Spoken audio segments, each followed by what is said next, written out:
I'm Andrew Mikula, Senior Housing Fellow at the Pioneer Institute. I'm honored to be joined today by an expert panel on, housing policy and housing markets, especially in Massachusetts. Kendin Carr is the investment sales specialist at Colliers. Jesse Kanson-Benanav is Executive Director of Abundant Housing Massachusetts, and Tamara Small is CEO of NAIOP. This webinar is hosted by my employer, Pioneer Institute, which is a nonprofit policy research organization that produces original research across four issue areas: education, healthcare, economic opportunity, and civics.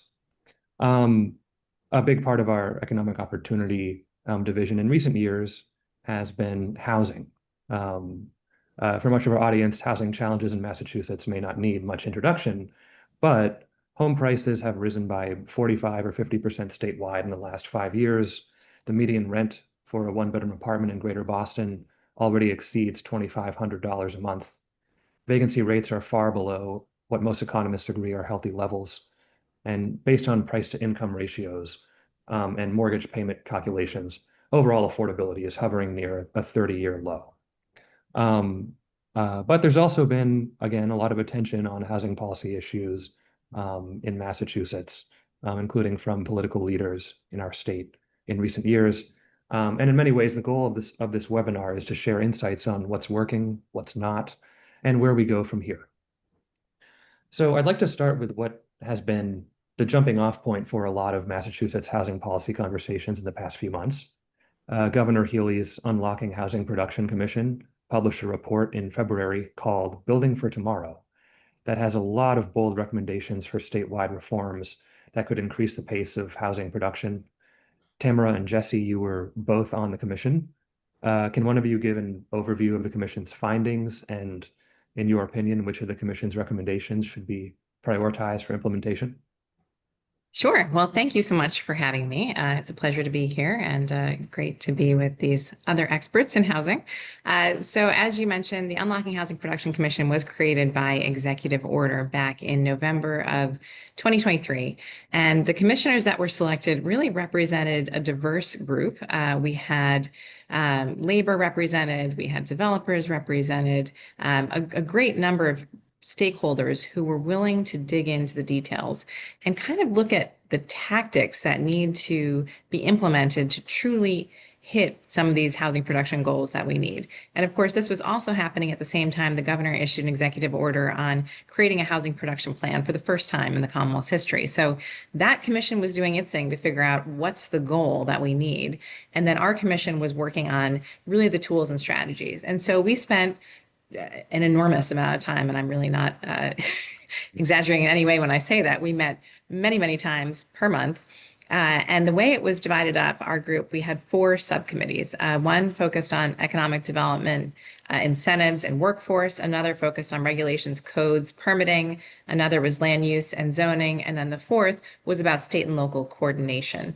And so each of these groups had subcommittees, and then some of those subcommittees broke off into sub-subcommittees. We brought in experts, including elected officials, municipal leaders, environmental groups, to get their feedback and hear from them what they were seeing in terms of solutions that we could advance. And I think the final report, we're all really proud of it. But what's been exciting is that it's not just been a report that sits on a shelf, but in fact, it's really part of the housing policy conversations that are happening. Even as recently as the Senate budget, Senator Sear filed an amendment that talked about one of the recommendations that supported one of the recommendations in the report, which he recommended that a study be done to take a look at exempting sales tax from construction materials used to produce housing. And, that was something that a lot of time and energy went into, and we looked at, the savings it could be for housing. And right now we've seen a slowdown. This is something, it wouldn't be costing the state any money because that housing's not being built. Instead, this would really incentivize the production. So it was tactics like that we really dug into.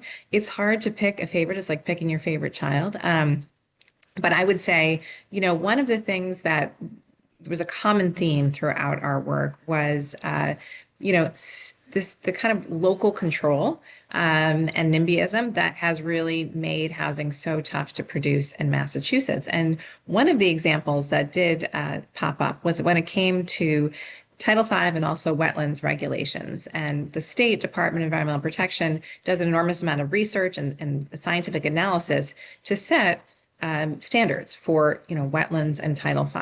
And then each of our 351 communities in Massachusetts can then go beyond that and make that more stringent if they so desire.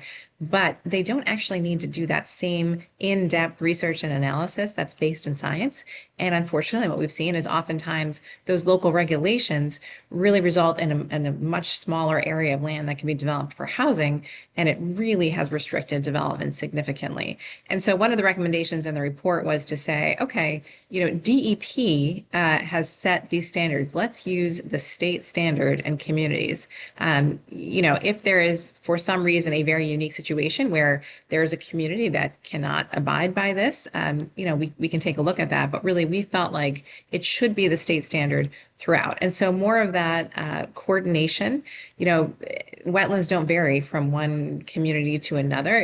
These state standards really should be the lead. So for me, I think some of those reg change and code changes were really important, but also recognizing one theme that was also very clear through our work is that there is no one silver bullet. There's no one reg change. There's no one law that's going to all of a sudden unlock all the housing production we need. It needs to be a coordinated effort, state and local, and a mix of all of these different incentives to ensure we can hit that housing number, which when the Housing Production Commission came out, said it would be 222,000 units of housing we need in 10 years, which is an incredibly ambitious number. But we're hopeful that, using some of the strategies outlined in the commission's report, we'll get there. Yeah, and I would add to what Tamara said. Again, thank you for having me here. It's great to be part of this conversation. It's great to see Tamara again after all the time we spent together on that commission last year.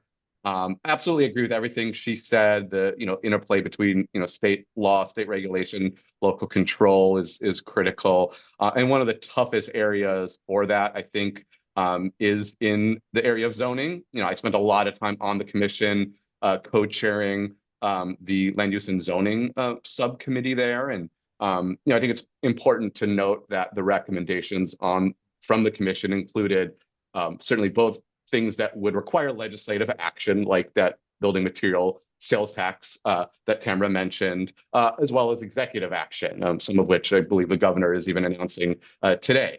I want to just sort of underscore the importance of zoning reform and continuing to talk about zoning reform. Certainly, zoning isn't the end of the road.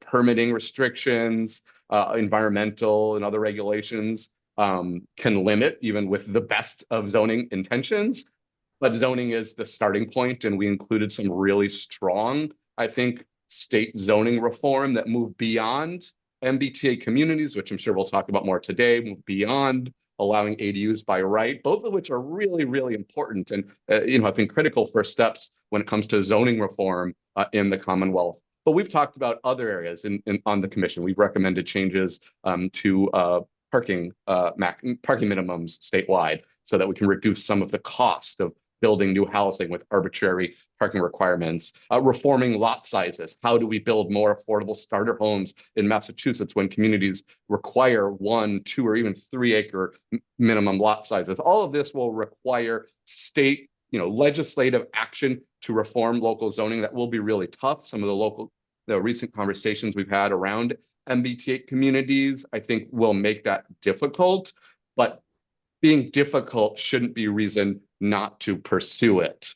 We at Abundant Housing Massachusetts did conduct a statewide poll a couple months ago, looking at people's attitudes towards housing in Massachusetts. Unsurprisingly, it was identified as the #1 concern in the state among voters. A huge majority, 81%, said that they would support an additional big housing bill. Large majorities, 60 to 70%, supported laws that would allow us to build more affordable homes over preserving local control or preserving neighborhood character. And then specifically, some of the zoning reform recommendations out of the Unlocking Housing Production Commission, including allowing more duplexes, triplexes, townhomes on more lots statewide, allowing builders to choose the amount of paved surface, and also reforms to lot sizes, all polled with majorities of voters in support. So again, the entire commission report is critical. I recognize zoning reform isn't the end of the road, but we need to continue that conversation. So I hope there is some momentum both with the administration and in the legislature this session with further reforms to zoning while we're looking at permitting regulations and other areas that we addressed in the commission report. So it sounds like we have, the commission report, we have the polling, but I think what a lot of people are also going to want to see in order to feel comfortable implementing some of these policies is, a role model. So I'd like to ask, is there anywhere in the country or abroad that has already implemented some of these policies and can serve as a model for what Massachusetts needs to do to make our housing market make sense for the typical working family again? I would love to point out, and I consistently do point to the example of Austin, Texas. Austin isn't necessarily a perfect parallel to Boston, but I think it is a useful one. I think there are similarities between Austin and Boston. They are growing cities. Austin has been growing certainly faster than Boston. There are also cities with significant student populations. Obviously, we have many colleges and universities, and we do have a larger student population, but they have a very large student population there. One of the largest top-tier public universities in the country, UT Austin. And they have a growing tech sector that's driving economic development, bringing jobs and more population to their region, the same thing that we've experienced in recent years here in Greater Boston. Over the recent years, Austin has implemented a number of zoning reforms, from ADUs by right to elimination of parking mandates, costly parking mandates across the city, allowing more by right, higher density development downtown, other reforms, some of which reflect the recommendations of the Unlocking Housing Production Commission report. In 2023, as a result of many of these reforms, Austin permitted more new homes than any other city in America, like pure numbers. That means Austin was permitting more homes than even the largest cities in the United States. As a result, in recent years, we have seen rents decrease in Austin by 23%. Rents have gone down on average 23%. And this is in a context, unlike Massachusetts, where they're not even allowed to implement things like inclusionary zoning. Like Massachusetts, they don't have rent control. And yet, rents have gone down across the board as a result of zoning and regulatory reforms that have produced many more homes. And I think that's a really important example for us, not just in Boston, Greater Boston, but for Massachusetts as a whole. So that's the example I would use. I mean, I would also chime in on that. I think looking at other cities and realizing we need to be flexible and adjust to where we are in this time. So policies that were put in place when interest rates were much, much lower, when construction costs were lower, we need to reevaluate. We need to be flexible on this. So as an example, San Francisco had a very high inclusionary development percentage. Now, NAIOP supports inclusionary development as a tool to create affordable housing. However, if you push it too high, the project doesn't pencil, and so nothing is built. And unfortunately, we're seeing that in markets that have driven IDP up to, say, 20%, no housing is being built. San Francisco realized that that was a problem, and they've rolled it back. So I think, again, one of the lessons that, we've heard from our members who are in fact developing in other markets throughout the United States are saying you kind of have to listen closely to what's happening. We want to achieve our affordable housing goals, but there is no greater way to achieve our housing goals than to produce, to Jesse's point, driving down the average rent and cost to purchase a home. And I think the city of Boston, Tamara, when you say 20% IDP, I think Boston is what comes to mind, especially since I think Boston and not a lot of other cities use IDP as the acronym for affordability mandates. But Boston has gotten a lot of bad press in recent weeks, and not just because of housing. Their weak office market is creating a looming fiscal challenge. And, to Jesse's point about the levels of permitting we're seeing in Austin against some other major cities, in 2024, Boston permitted the fewest new homes in that city since 2012. So you touched upon, relief on inclusionary zoning in new construction, but what else will it take to make building housing in our state's largest city worthwhile again? Well, I mean, I can tell you what we're hearing from our members who are, in fact, building housing. They're building it in communities where the deals can pencil and it's cheaper to build. As an example, recently just spoke with a developer who said they are not investing or building homes in communities that have adopted the specialized stretch code. And this is something that came out of the UHPC report, which is we had one statewide energy code in Massachusetts until 2009. Then we adopted a stretch code and we had two. In the past few years, we now have the base, the specialized, the base, the stretch, the specialized, and then we have 10 communities who've adopted a fossil fuel ban. So we have this multitude of codes which are changing in all of our 351 communities. They're adopting one. It's not clear to developers which one is in effect when, if it's going to change soon. And obviously projects take a long time to design and build. And that uncertainty, developers do not like uncertainty. It's not great for anything.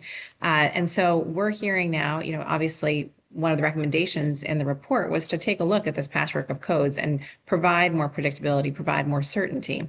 We're hearing from our members, again, who are not building in communities that have adopted the specialized stretch code because the cost is that significant. There are real costs associated with it. So how can we address our climate resiliency goals, our energy efficiency goals, our affordable housing goals, and produce more housing?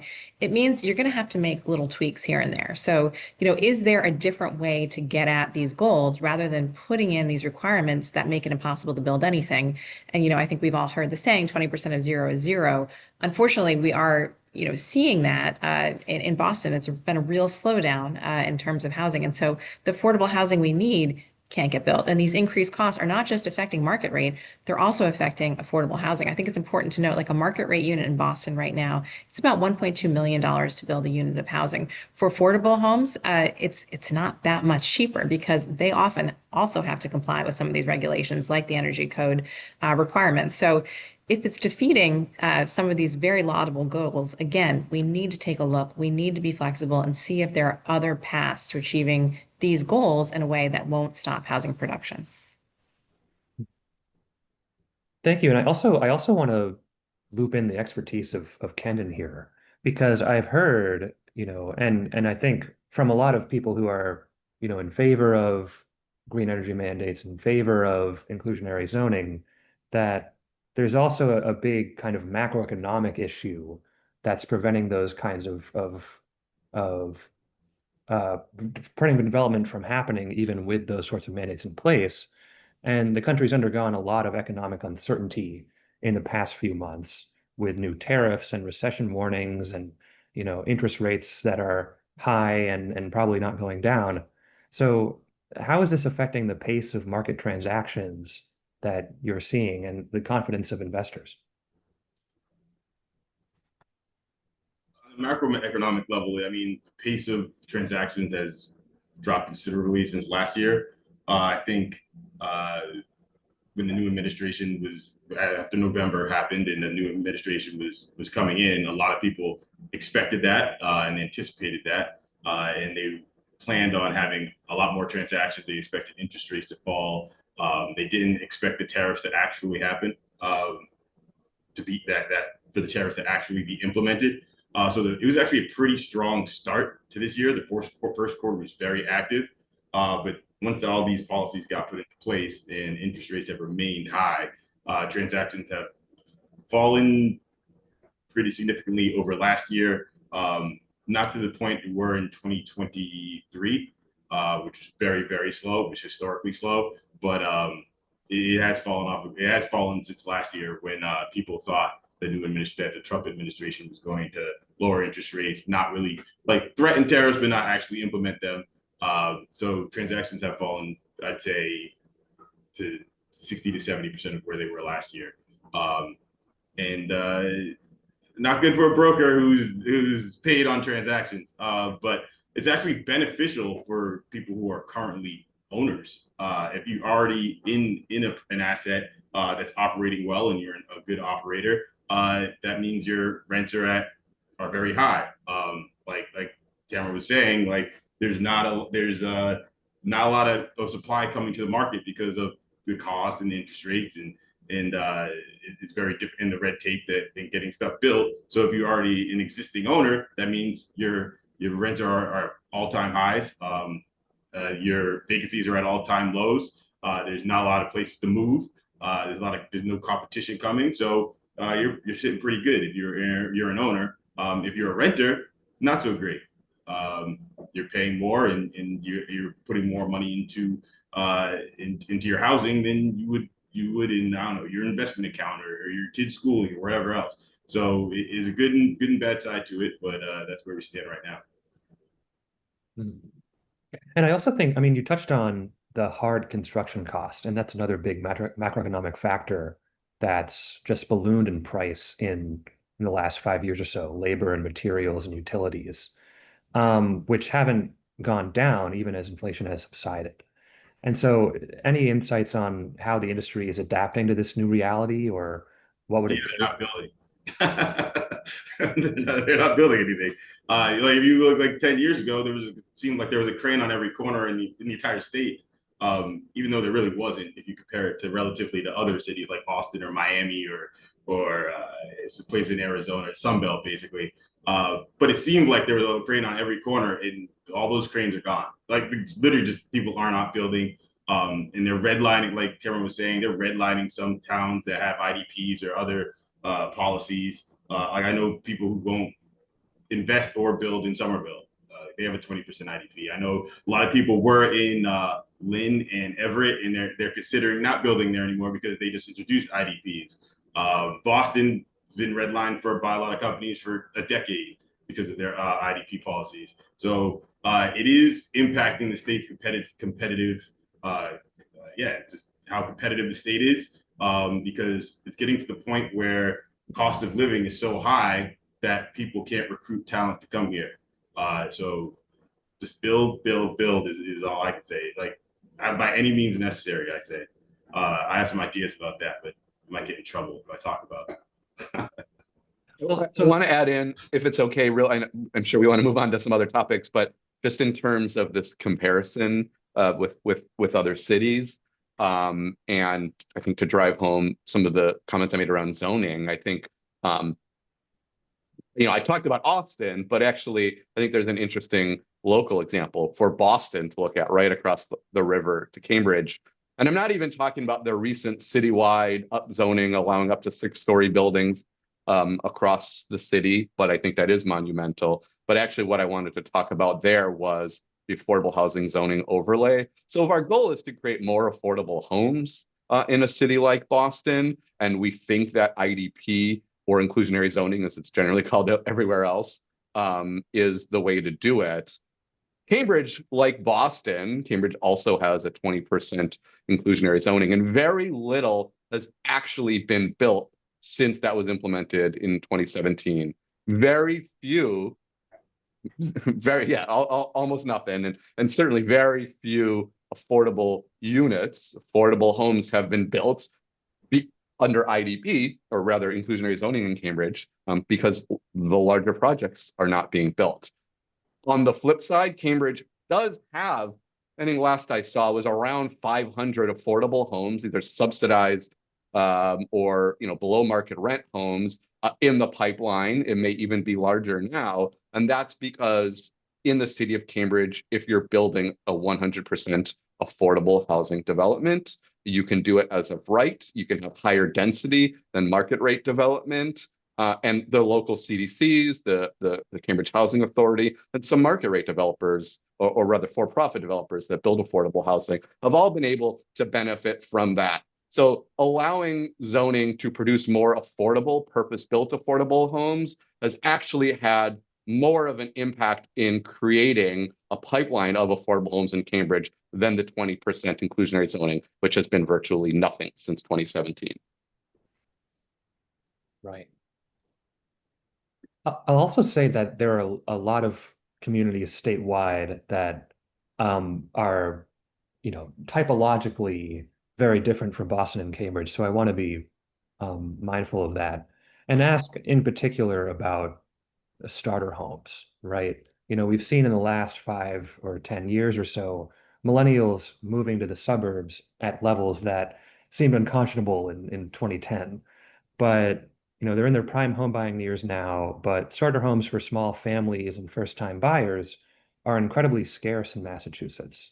So what needs to change before it's possible to build, not only large multifamily developments under that AHO policy or MBTA communities, but also, homes in the suburbs that have fewer than 4 bedrooms and fewer than 3,000 square feet?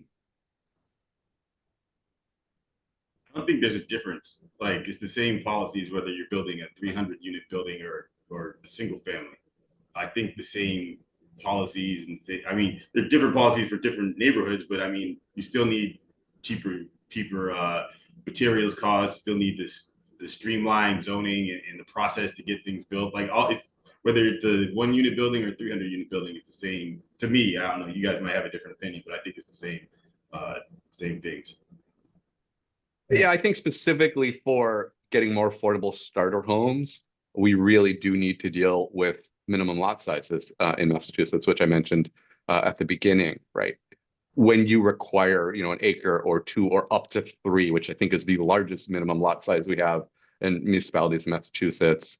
And generally in the scope of the nation, Massachusetts is in the top third of largest minimum lot sizes nationally. When you require such a huge portion of land just to build a single family home, and recognizing that land is the largest proportion or one of the largest costs, I should say, in development, that or in acquiring land, you're going to try to maximize it by building the largest home possible, right? So that's why we're seeing more, throughout the last 20 years, more McMansions, large McMansions built on 1 or 2 acre lots.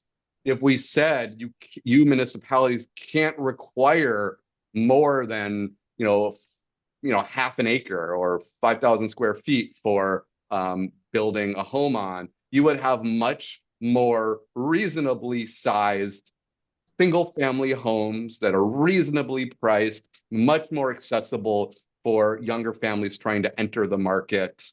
And just it would be produced at just a lower cost. And so I think lot size is something we've seen, lot size reform have real important impacts, both in terms of accelerating the production of more moderately sized single family homes and making the prices more reasonable in other cities around the country. I don't mean to keep talking about Texas, but Houston has had some important reforms on that front, as well as Austin.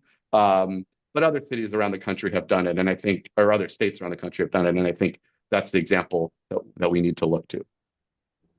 Yeah, I'd also just add, getting down that cost of land is so important combined with increasing density. And so the state did recently come out with a surplus land, list of properties. So if you can get this land at a significant discount and it's, in a good location, there is an opportunity there to build more dense housing. There's a starter home program that was kind of built up a bit in the Affordable Homes Act that's looking at some of these smaller, more densely located homes for, as they call them, starter homes.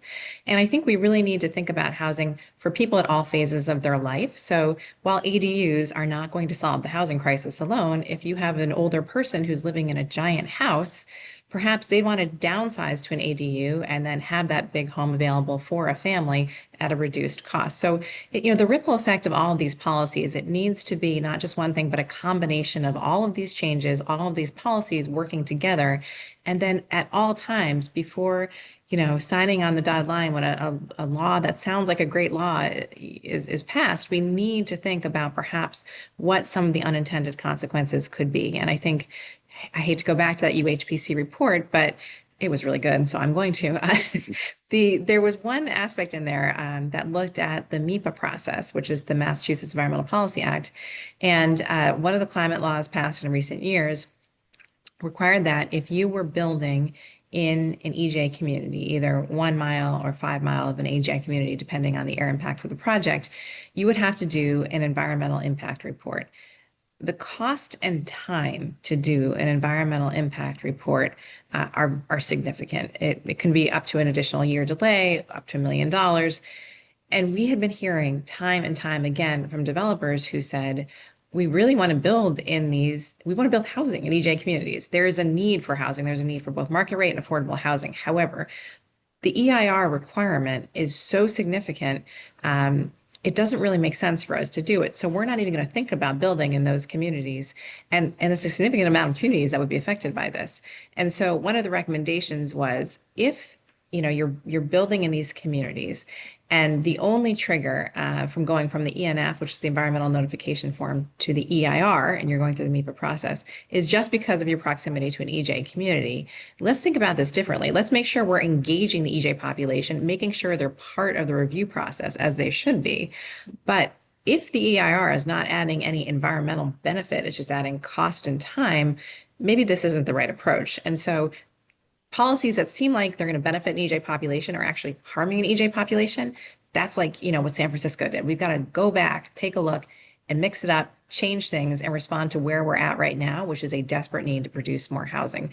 And just one final thing I will say is, actually today, the Healey-Driscoll administration just announced the Mass Ready Act, and that is the environmental bond bill. And the environmental bond bill actually, has wonderful things for climate resiliency, infrastructure, but it also has some permitting reforms that we think are really important. So, I think it's a great example of how we can achieve our climate goals and also tackle our housing goals at the same time. So just a huge shout out to the Healey-Driscoll administration for their leadership and the fact that they are thinking about housing with each bill they're passing, whether it's economic development bill, whether it's actually a housing bill, or again, it's an environmental bond bill. Housing part of it, because everyone recognizes, whether you're a resident or a business owner, housing, we are in a crisis right now in Massachusetts, and we really do need to think about it with every decision we make. Tamara, I'm glad you mentioned the permitting process, because I feel like we've covered a lot of the pillars between zoning and environmental and affordability mandates. But for a lot of projects, new development proposals require going through a special permit procedure where a local board or committee has a lot of discretion to impose burdensome conditions itself, or just outright deny the project.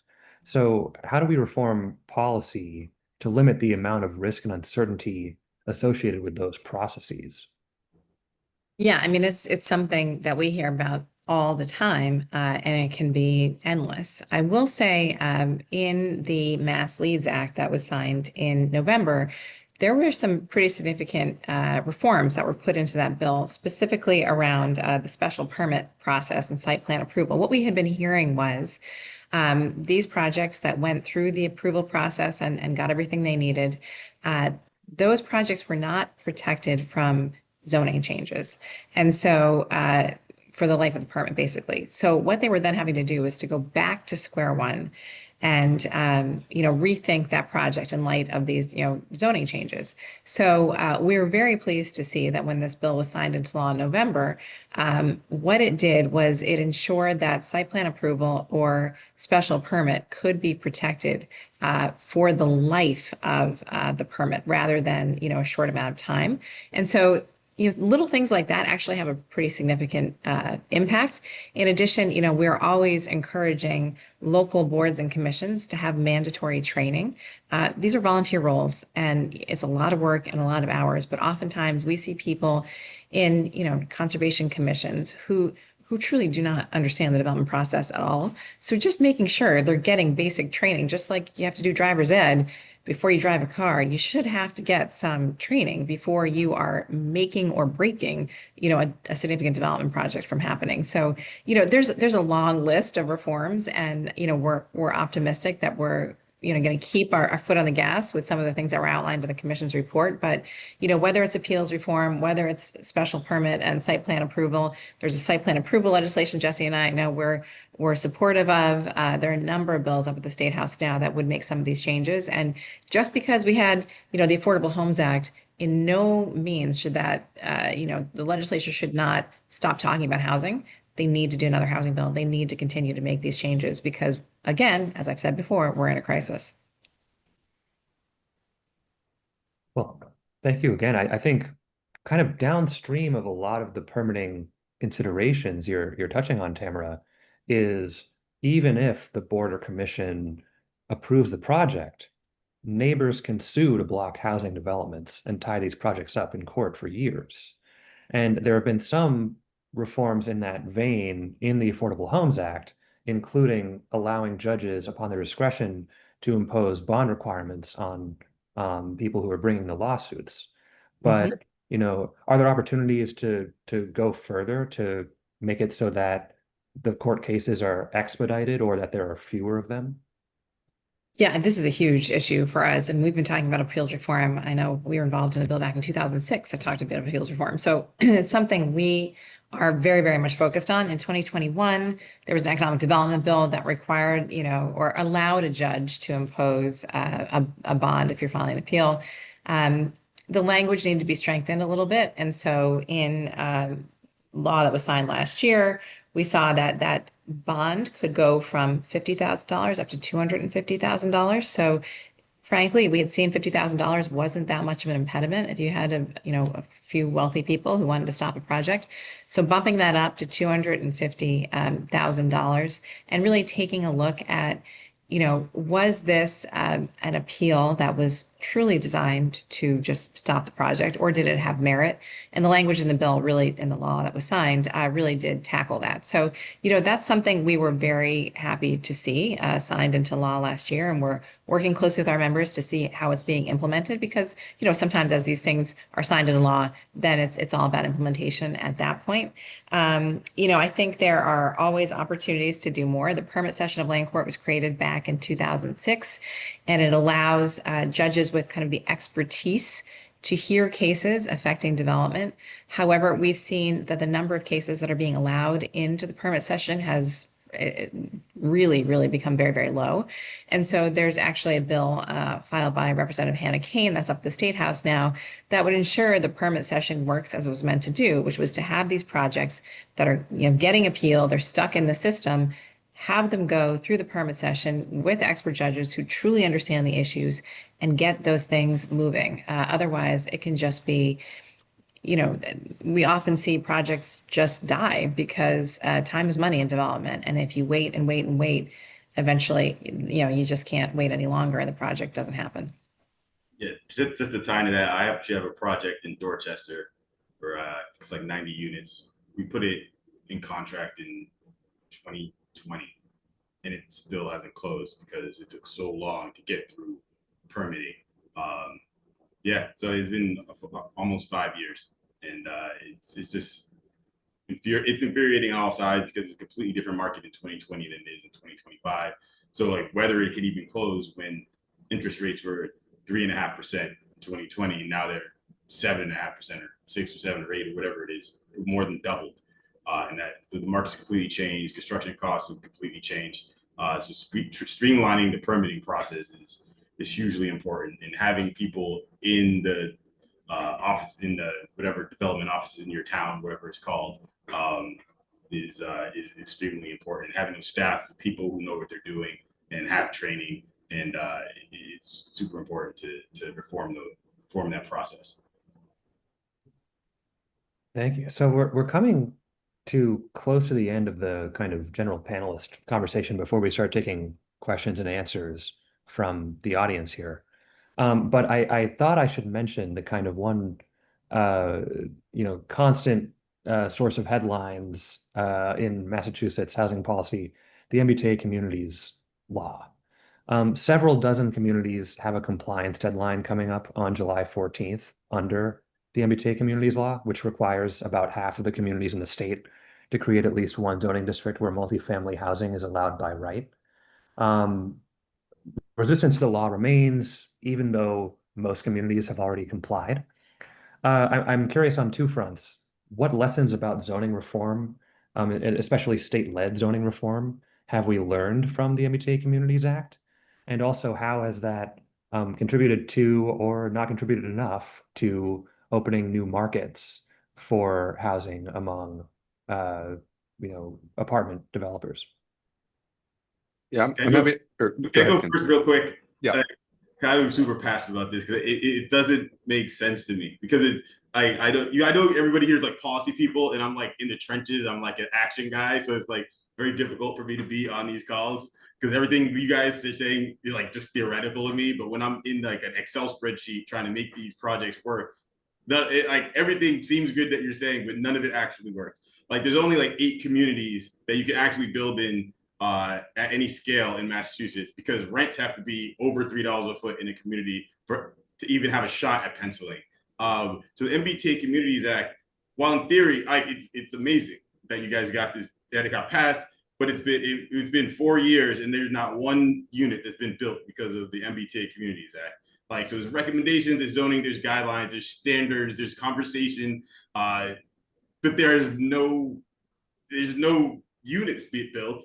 There needs to be some way to compel people to actually build these units. Because right now it's just zoning. So I don't know. You guys can talk about that, but in the trenches, I just don't see how it's helping. Yeah. Yeah, I mean, certainly MBTA communities has not been a silver bullet. I do think we have about 3,000 units that are in the pipeline in MBTA communities compliant districts. It's not nothing. It's not 222,000 homes that we need to be building in the next 10 years. MBTA communities alone won't get us there. So to earlier parts of this conversation, we need to do more zoning reform, more permitting reform, more regulatory reform. That is absolutely critical.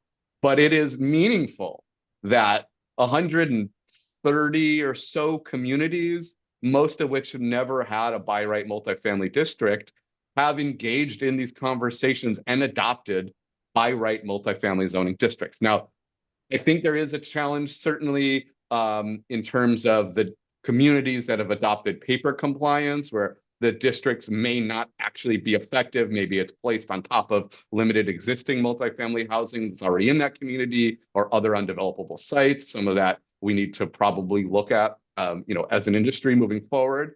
I think there's also lessons in this for how we approach this conversation around local control in Massachusetts. Local control is deeply ingrained in our psyche and our culture, like the town meeting form of government with the direct democracy going back to colonial days.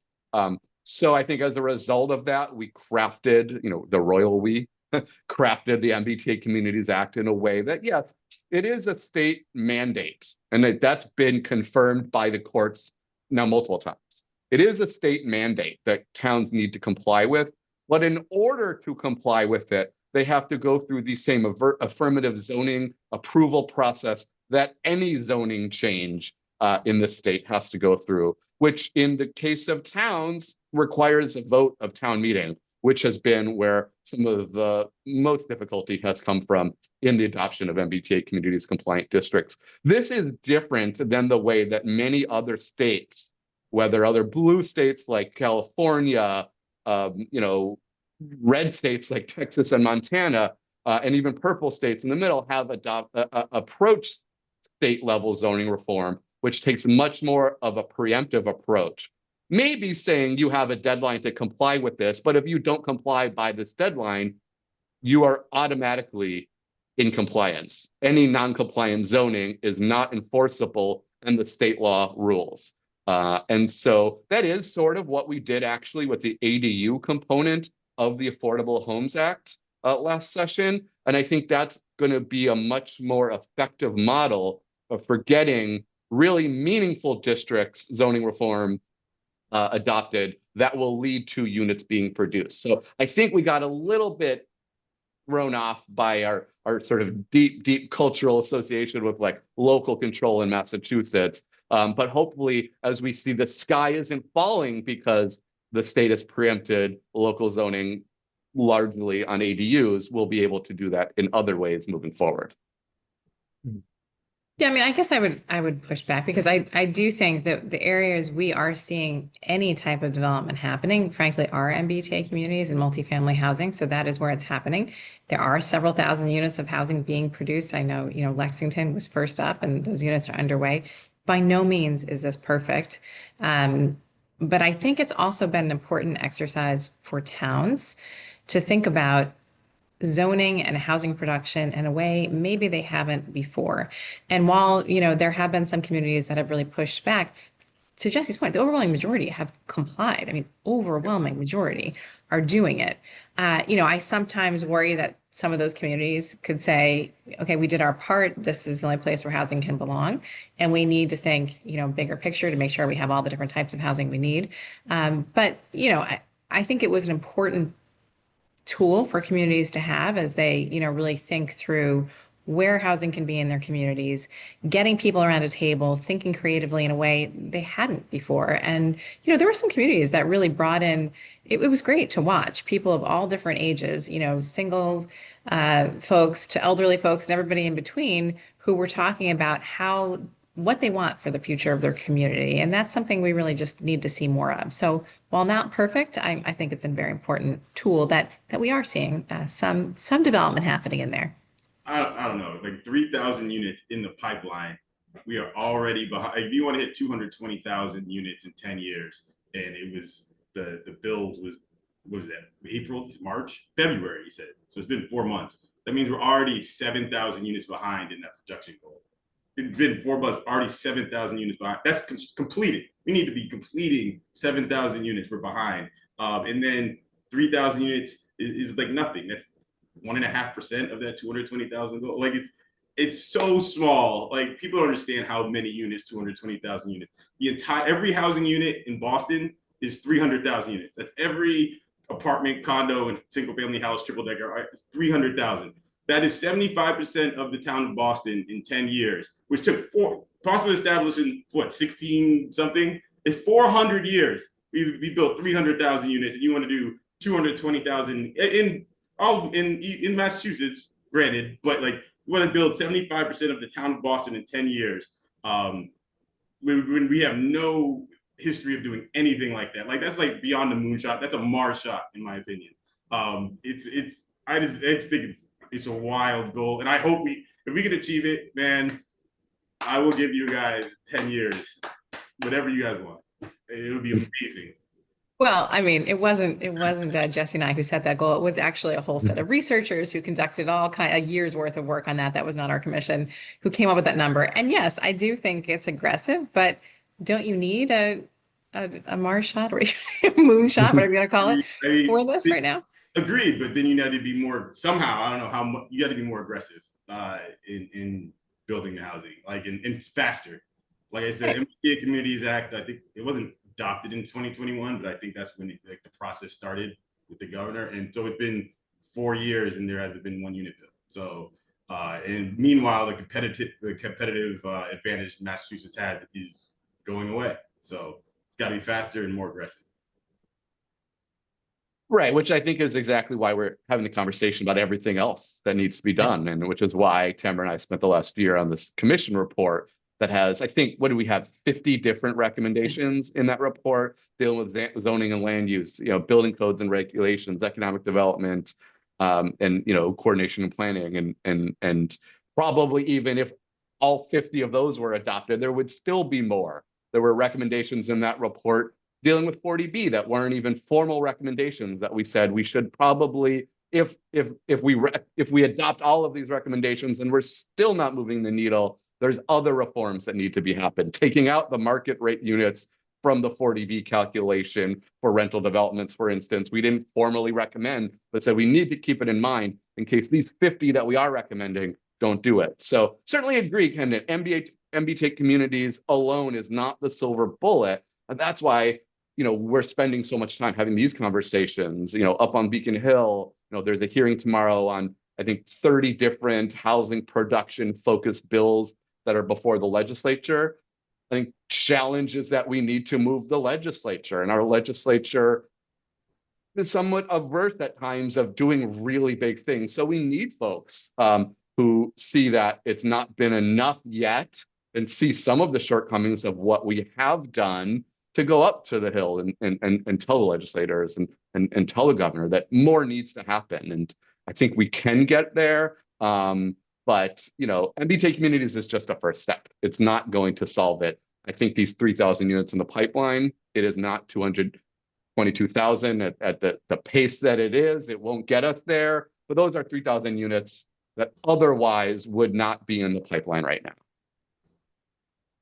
Thank you so much, panelists, again. especially for this impassioned conversation on MBTA communities. I'd like to start taking audience questions in the remaining 9 or so minutes we have. Elizabeth asks, when you look at lot sizes, do you take into consideration whether or not the community has septic systems as opposed to sewers? Septic systems do need more room for a tank, a leach bed, finding a place in the lot that perks and isn't too close to other septic systems. Well, since I brought up lot size a fair amount, I'll address that.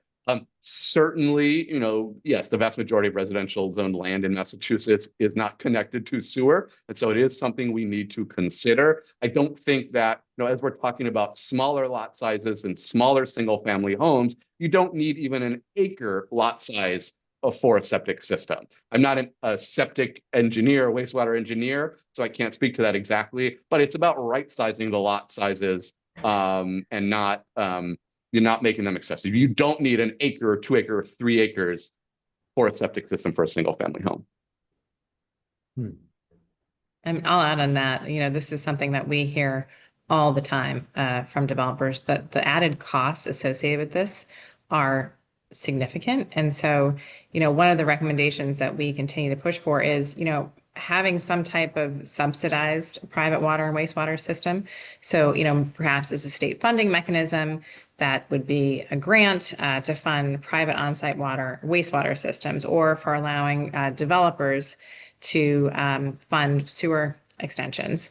Different strategies that are not in place right now that would be really, really helpful in ensuring that's how we're going to get that housing out farther. And of course, this all does come back to a transit system as well, because we want to get people outside. If you're looking to develop outside of, say, 128, 495, you need a really reliable transit system so people can get back and forth and all around. And then also combine that with, some additional funding and grants and creative strategies for, on-site water and wastewater. So we've talked a lot about how the role that state preemption can play in, moving the needle on housing production. And Molly has a question. Would you support the total state preemption of local zoning decisions? Right. Where's the line there? This is all you, Kendin. Hey, no, I mean, I was laughing because I was wondering what you were going to say.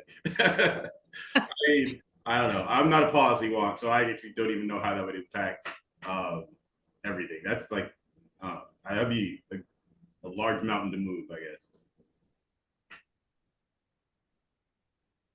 Okay.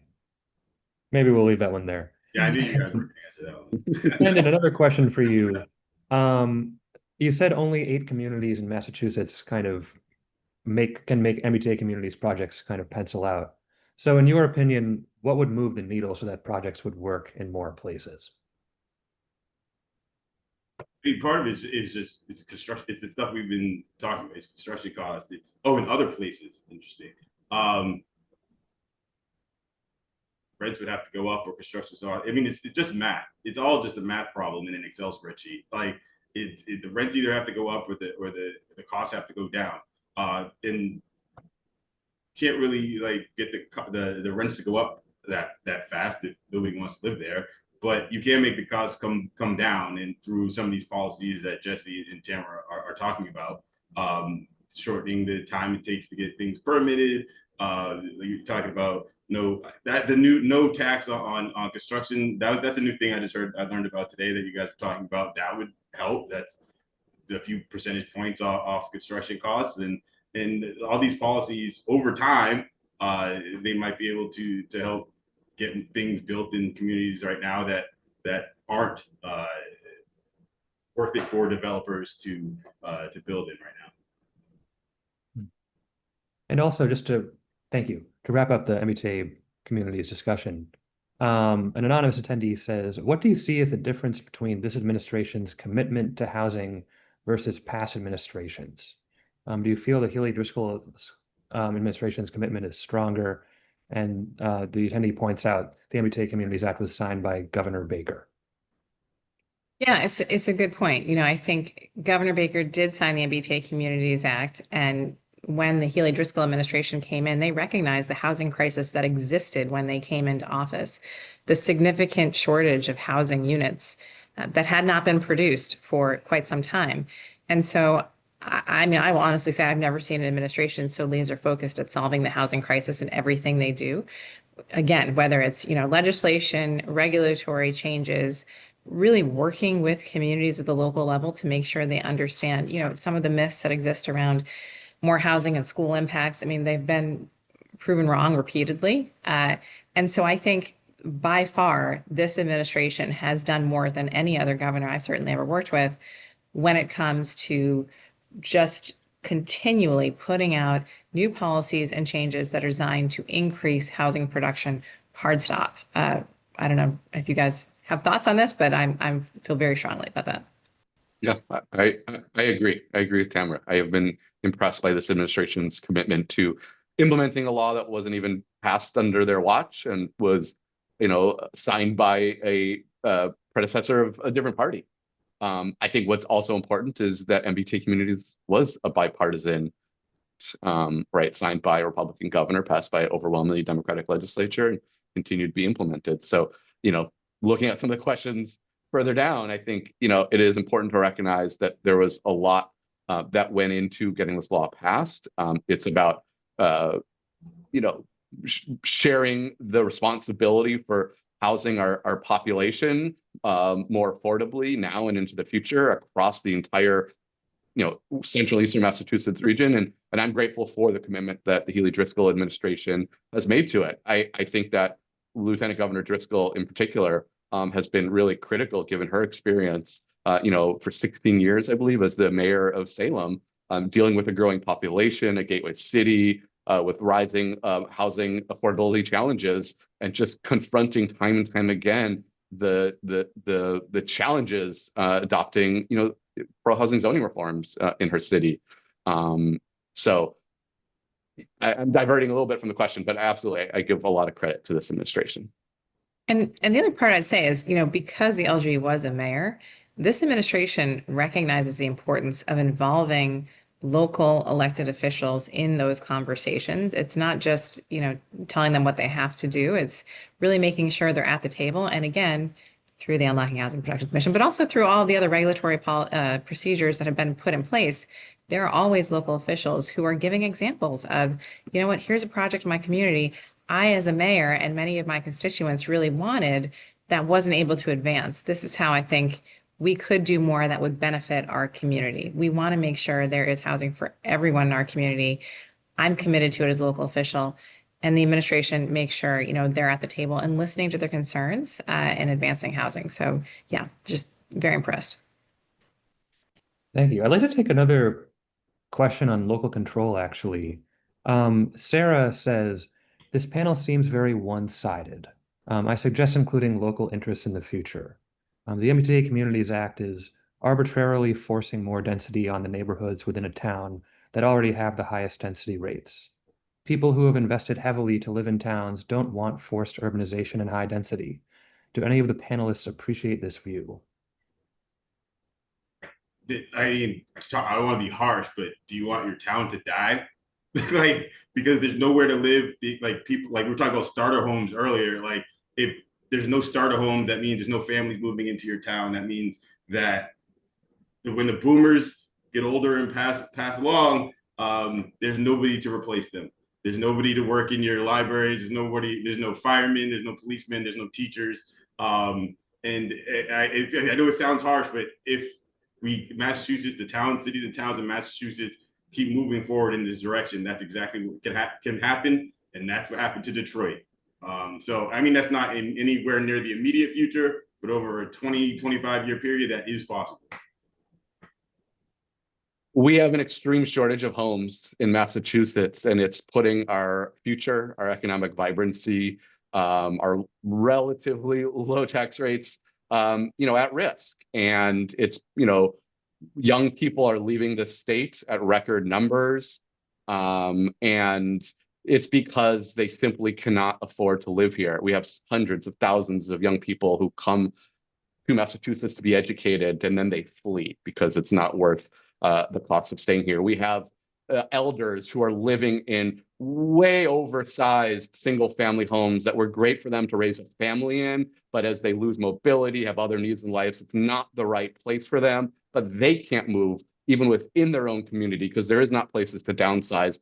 All of this is a result of our utter failure over the last 30, 40, 50 years to build the homes that Massachusetts residents need. For a decade or so now, there have been a small handful of communities, 5, 6, 7 communities in the Boston urban core that have been responsible for more than 50% of all the homes built across the entire state of Massachusetts. We need to protect our future as a state. We need to stabilize our communities. We need to give our childcare workers, our firefighters, the folks that serve us coffee in the morning, the people that are the backbone of our community, the ability to live in our community and to continue to contribute to the vibrancy and opportunity in Massachusetts. And having more communities contribute to that by building more homes and zoning for more homes to be built is the only way we will get there. Well, thank you again, everyone. I'm sorry, there may have been a couple of questions in the chat we didn't get to, but I want to be mindful of our audience's time. It's 1:02. Again, thank you for coming, everyone. Thank you to the panelists for volunteering their time to help deliver some insights about Massachusetts' housing landscape. I look forward to continuing this conversation and continuing to pursue a more attainable and affordable housing market in Massachusetts.